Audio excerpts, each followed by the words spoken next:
میں جانتی ہوں ابھی بہت سی دعائیں آپ کی ایسی ہیں جو قبول نہیں ہو رہیں، اور کچھ ایسی ہیں جو دل بھی نہیں بدل رہیں، اور کچھ ایسی بھی ہیں جن کے بارے میں آپ روزانہ سوچتے ہیں، کبھی ان دعاؤں کو حسرت سے دیکھتے ہیں، کبھی رو رو کر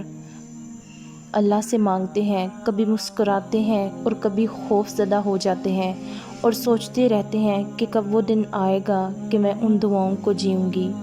السلام علیکم، امید کرتی ہوں آپ لوگ سب ٹھیک ہوں گے۔ ویڈیو شروع کرنے سے پہلے جیسے کہ میں آپ سب سے کہتی ہوں، بالکل عام سی بندی ہوں، خطا کار سی ہوں، اپنی غلطیوں سے سیکھ رہی ہوں، اور زندگی کی ہر سانس تک ہر انسان سیکھتا رہتا ہے۔ آج کی موٹیویشن اور آج کی آیت جو آپ سب کے ساتھ شیئر کرنے والی ہوں وہ ہے سورہ ملک کی آیت نمبر 1۔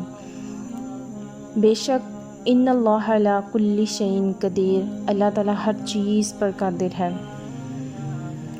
بھلا کون ہے آپ کا اور میرا اللہ، ہم سب کا؟ آپ تو یہ گمان بھی نہیں کر سکتے کہ آپ کا رب کتنا طاقتور ہے،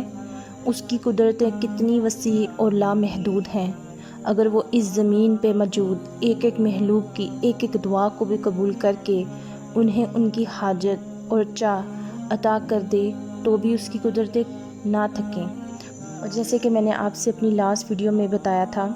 کہ دعا کا مطلب ہی اللہ کی پہچان ہے، اور جب کسی کو اللہ کی پہچان ہوتی ہے تو ہی وہ دعا کرتا ہے۔ وہ اپنے تمام معاملات کا حل اپنے بل بوتے پر نہیں دیکھتا، بلکہ وہ اپنے اللہ سے ان کے لیے دعائیں کرتا ہے، چاہے پھر وہ جیسا بھی معاملہ ہو، ممکن والا ہو یا ناممکن والا۔ اور آپ نے اپنے ذہن میں اس آیت کو یاد رکھ کر دعا مانگنی ہے کہ وہ ان اللہ علی کل شیء قدیر ہے، یعنی وہ ہر چیز پر قدرت رکھتا ہے۔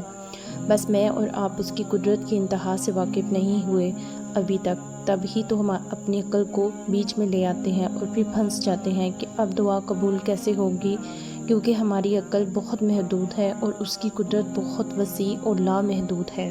اور پھر یہ بھی ہے کہ دعا مانگتے وقت ہم نے اپنی طرف نہیں دیکھنا، اپنی حیثیت اوقات کو نہیں دیکھنا، بلکہ جس کی طرف ہمارے ہاتھ اٹھے ہوئے ہیں پوری توجہ کے ساتھ، پوری اپنائیت کے ساتھ، پورے جذبے کے ساتھ اس کے آگے جھک کر مانگنا ہے، اور مانگنے کے بعد پھر مطمئن ہو جانا ہے اور انتظار کرنا ہے کہ اگر قبول نہیں ہو رہی دعا تو بار بار مانگنا ہے، اگر تھک جاؤ تو دوبارہ کھڑے ہو جانا، اگر مایوس ہو جاؤ تو سارا دل اپنا کھول کر اللہ کے آگے رکھ دینا، کہ جیسے آپ اپنی کسی بیسٹ فرینڈ سے فون پر جب بات کر کے اپنا دل ہلکا کرتے ہیں،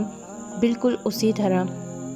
جب ہم اپنی کسی دوست کے ساتھ بات کرتے ہیں تو اس یقین کے ساتھ کرتے ہیں کہ وہ ہمیں سنے گی، وہ ہمیں تسلی دے گی، وہ میری بات کہیں اور کسی تک نہیں پہنچائے گی، اور آپ کو ایک اندھا یقین ہوتا ہے کہ اس پر، تو پھر ہم اپنے اللہ کے معاملے میں اتنے سیلفش کیوں ہیں؟